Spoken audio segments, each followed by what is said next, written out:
अस्सलाम वालेकुम दोस्तों, वेलकम आपका जन्नत की बस्ती में। मैं आपका मेज़बान राव शम्स अली आज आपकी खिदमत में दोबारा एक दफ़ा फिर हाज़िर हूँ। ये आप दोस्तों देख सकते हैं टूटे हुए मकान खंडर हैं और ये काफ़ी अरसे से टूटे हुए ही इधर पड़े हुए हैं। कोई इनके अंदर आता जाता नहीं है। और ये छोटी सी एक सड़क बनी हुई है, वो भी कच्ची रास्ता है। इसके आगे जाके एक गाँव आता है। तो ये कभी आबाद थे, काफ़ी ज़्यादा इस जगह पे रौनक थी। इस जगह पे लोग आते थे, काफ़ी खूबसूरत थे। पहले जब हमें बताया गया, जैसे जैसे लोग इधर से गुज़रते थे या जो रह के गए उनसे पूछा हमने,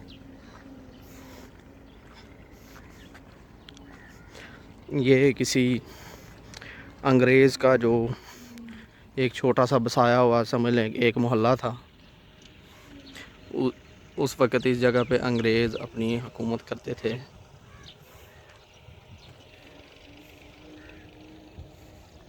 तो अभी ये एक खौफनाक खंडर के नाम से जाने जाते हैं, क्योंकि इस जगह पे इतनी ज़्यादा जो कुछ बाहर की चीज़ों ने कब्ज़ा किया हुआ है। और वो भी आप लोगों को बताऊंगा कि इतना हंसता खेलता ये एक मोहल्ला कैसे उजड़ गया।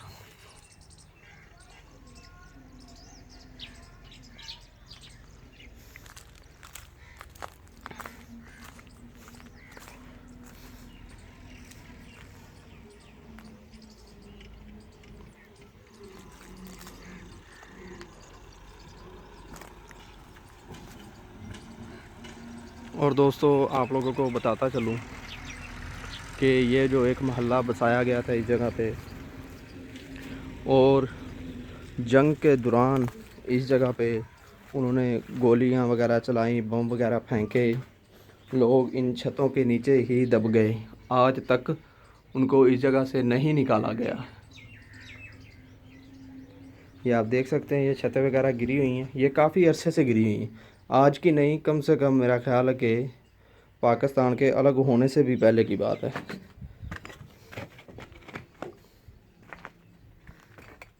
ये तब की ईंटें वगैरह जो पड़ी हुई हैं इस जगह पे।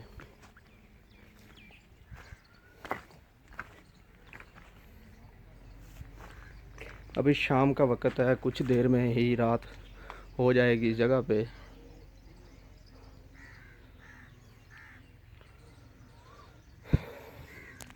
तो कुछ मेरे दोस्त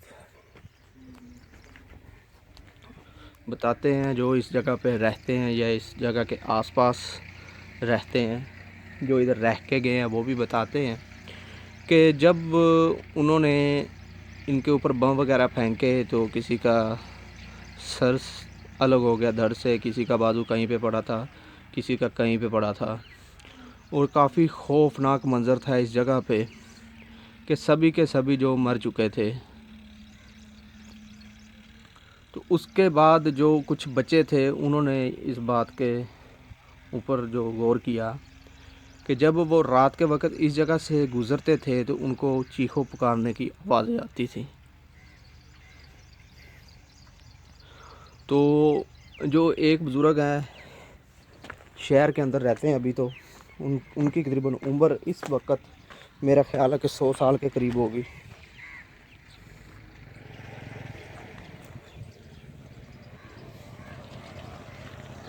उनसे हमने इस जगह के बारे में पूछा तो उन्होंने बताया कि बिल्कुल हकीकत है ये बात कि इस जगह पे कोई एक मोहल्ला होता था पहले, और ऐसे ऐसे उनके साथी भी इस जगह पे जो गोली वगैरह चली थी, बमबारी वगैरह हुई थी, तो काफ़ी मरे थे इस जगह पे। कुछ अंग्रेज़ों के भी मरे थे। तो उन्होंने बताया कि रात के वक्त जब हम इधर उन लोगों को देखने के लिए आए तो हमें चीखने चलाने की आवाज़ें आई। तकरीबन 10 दिन के बाद वो उनको निकालने के लिए आए, तो उनको वैसी हालत में वो दिखाई देने शुरू हो गए। किसी का धड़ सर से अलग चल फिर रहा है, किसी का बाजू नहीं है वो भी चल फिर रहा है। कि एक खौफनाक मंज़र पेश हो रहा था इस जगह पे, कि वो बुज़ुर्ग हमें बताते हैं कि हम काफ़ी ज़्यादा डर गए थे। वो कहते हैं तो इस जगह पे, उस जगह के, उस जो इधर वाक़या हुआ था उसके बाद इस जगह पे किसी ने रहायश करने की कोशिश नहीं की, क्योंकि सभी डरते थे इन खंडरों से। तो हम जब आने लगे उनको बताया कि ऐसी ऐसी चीज़ें वहाँ पड़ी हुई हैं, तो उन्होंने कहा, पहले तो हमें रोका गया इस जगह के पे मत जाओ आप। फिर उन्होंने बताया कि रात के पहले पहले आप उधर से वापस आ जाना, क्योंकि आप लोग देख नहीं सकोगे कि इस जगह पे इतनी बदसूरत रूहें वगैरह फिरती हैं।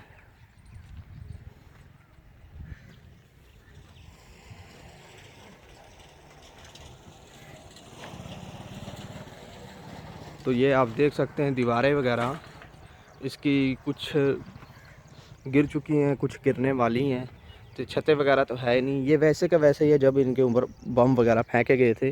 तो अभी तक वो बताते हैं इसके अंदर से लाशें वगैरह नहीं निकाली गई।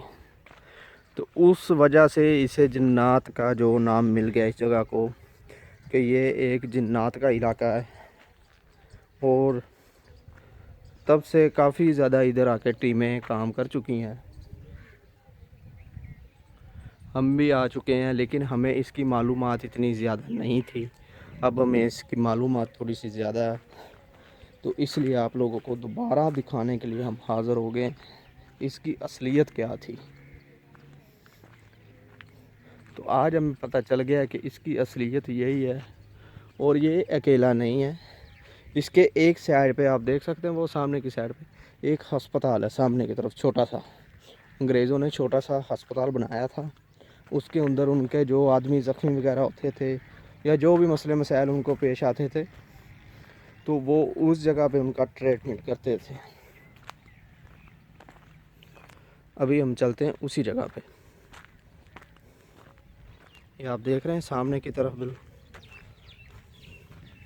और आखिर में आप लोगों को लेकर जाऊंगा जहाँ पे उनका जनरल कर्नल रहते थे, जिस बंगलों में उन्होंने अपनी रहायश की हुई थी।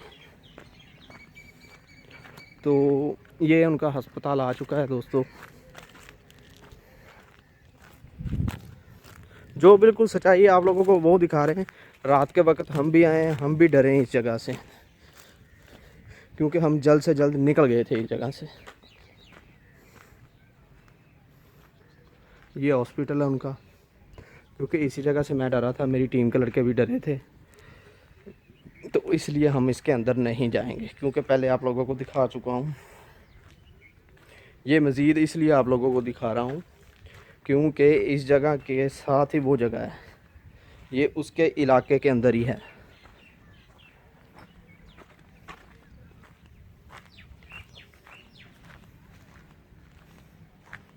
ये आप देख सकते हैं।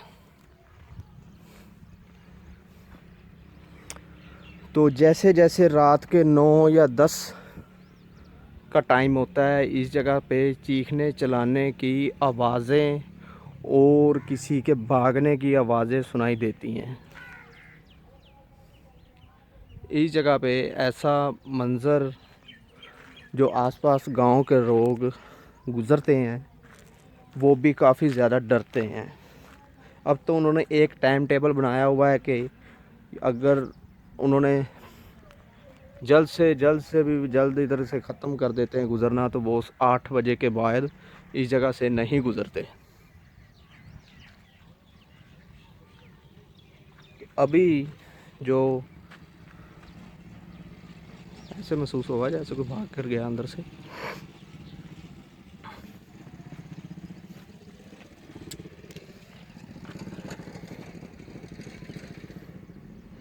ये आप देख सकते हैं कि जैसे कोई भाग कर गया हो।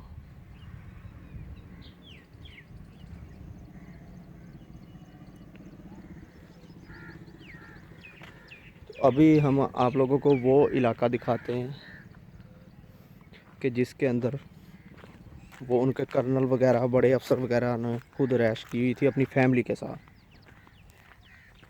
ये आसपास बिल्कुल फसलें हैं। टाइम भी काफ़ी ज़्यादा हो रहा है, क्योंकि 1 घंटा ये हमारे पास इधर, और फिर उसके बाद हमें इधर से निकलना पड़ेगा।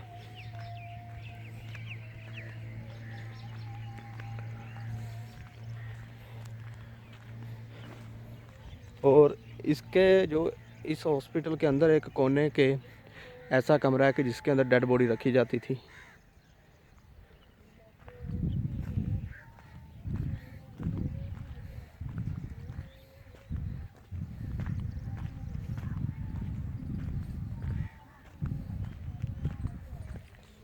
वो सामने आप देख रहे हैं बंगला बना हुआ है, तो अभी मैं उसके अंदर जा रहा हूँ।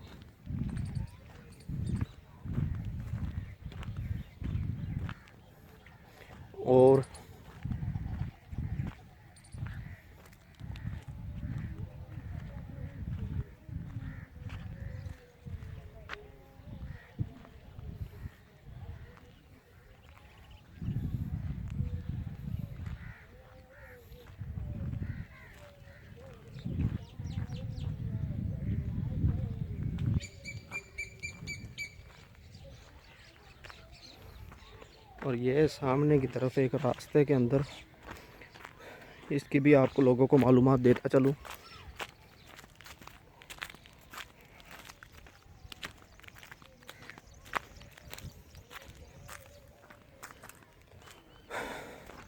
और फिर उसके बाद जो मुसलमान थे, ये उनकी जो नमाज़ पढ़ने की मस्जिद वगैरह बनाई गई, अब तो शहीद कर दी गई इस जगह से। ये आप देख सकते हैं, इसका भी मैं आप लोगों को बताता हूँ।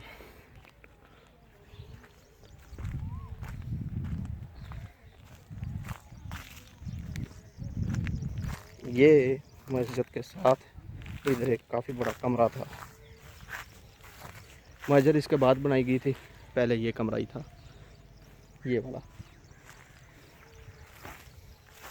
और ये जो कमरा है, इसके अंदर जो उनके कैदी वगैरह होते थे, उनको सज़ाएं दी जाती थी। जैसे समझ लें मारना पीटना, और फांसी लगाकर छोड़ देते थे। 5-5 6-6 दिन वो लाश इसी जगह पे लटकती रहती थी, चीखता चलाता रहता था वो आदमी। ये वो कमरा है। फिर उसके बाद इसके साथ मस्जिद बना दी गई, इसलिए क्योंकि इधर से चीखने चलाने की आवाज़ें आती थी, तो तब भी कुछ लोग आते थे इधर नमाज़ वगैरह कराने के लिए।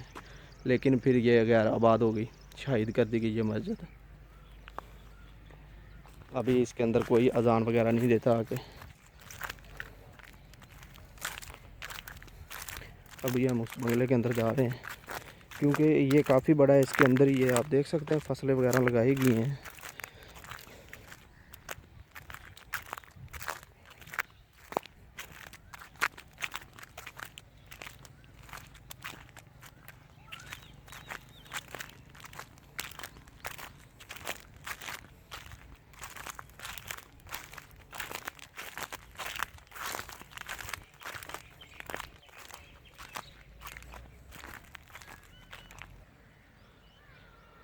तो दोस्तों, मैं उस जगह पे पहुंच चुका हूं जो उनके अंग्रेज़ों के जनरल कर्नल, जिनकी खुद की रहायश इतनी आलीशान बंगले के अंदर थी।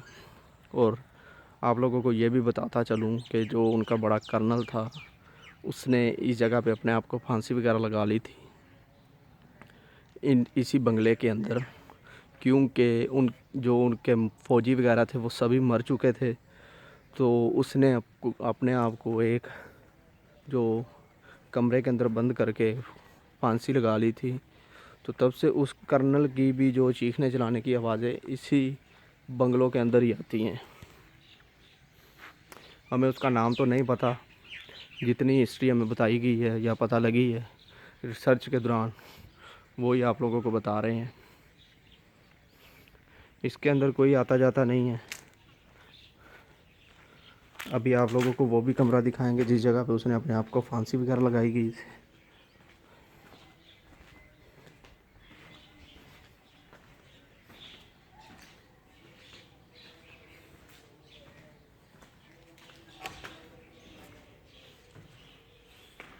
ये आप देख सकते हैं बंगलों के अंदर मैं आ चुका हूँ और इसके कमरे काफ़ी बड़े बड़े हैं।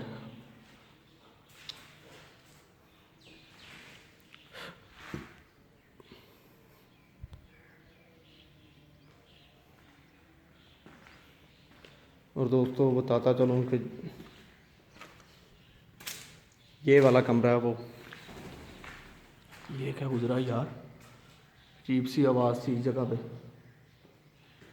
ये जो कमरा है इस छत के ऊपर उसने रस्सा बांध के अपने गले के अंदर डाल के फांसी ली गई थी इसी कमरे के अंदर।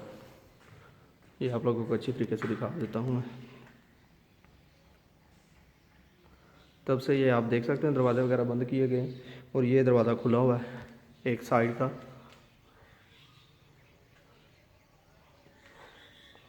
ज़्यादा देर हम भी इसके अंदर नहीं रुकेंगे।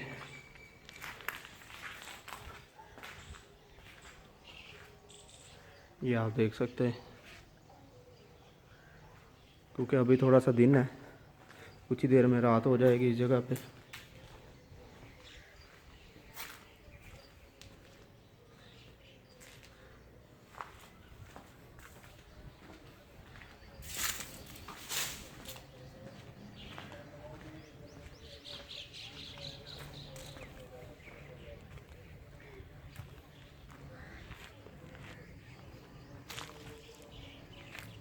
और इसका कुछ मंज़र ऐसे दिखाई देता है रात को जैसे इस कमरे के अंदर कोई आग वगैरह जल रही हो।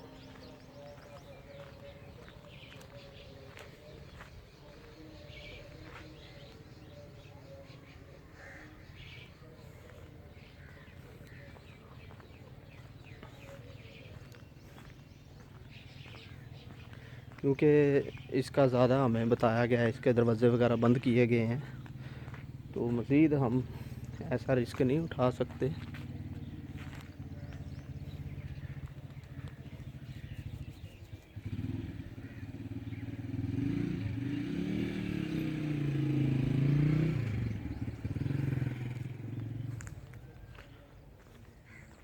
ये आप देख सकते हैं कैसी इनकी हालत है।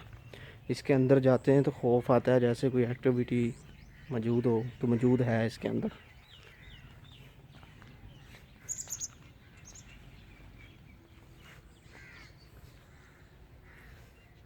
अभी हम उस जगह पे चलते हैं जिस जगह पे उनके फ़ौजी वगैरह जो उनको क्वार्टर दिए गए थे उनके ऊपर भी बम मार के गिरा दिया गया था।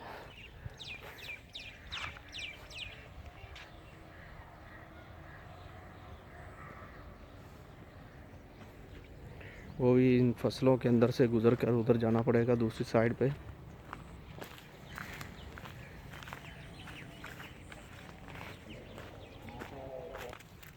ये आप देख सकते हैं बिल्कुल हम हमारे वो सामने क्वार्टर आ चुके हैं उनके, जिस जगह पे उनके फ़ौजी वगैरह रहते थे।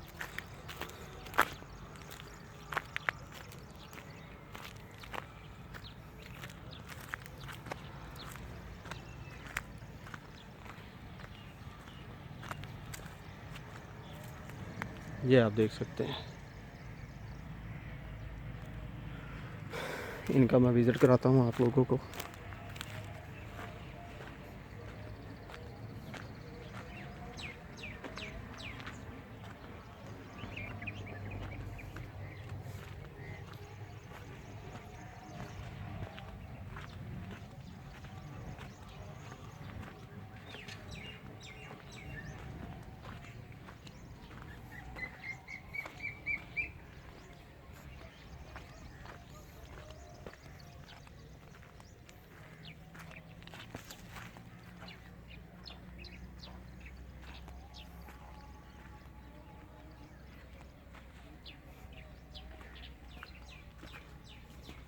मैं इनके अंदर इंटर हो चुका हूँ। आप देख सकते हैं छतें वगैरह गिरी हुई हैं नीचे।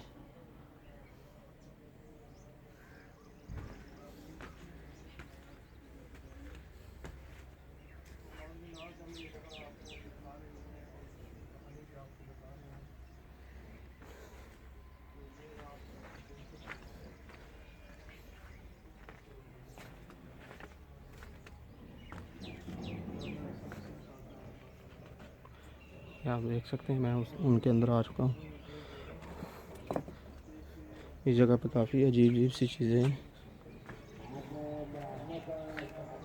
तो अभी हमें इजाज़त दें, अल्लाह हाफिज़।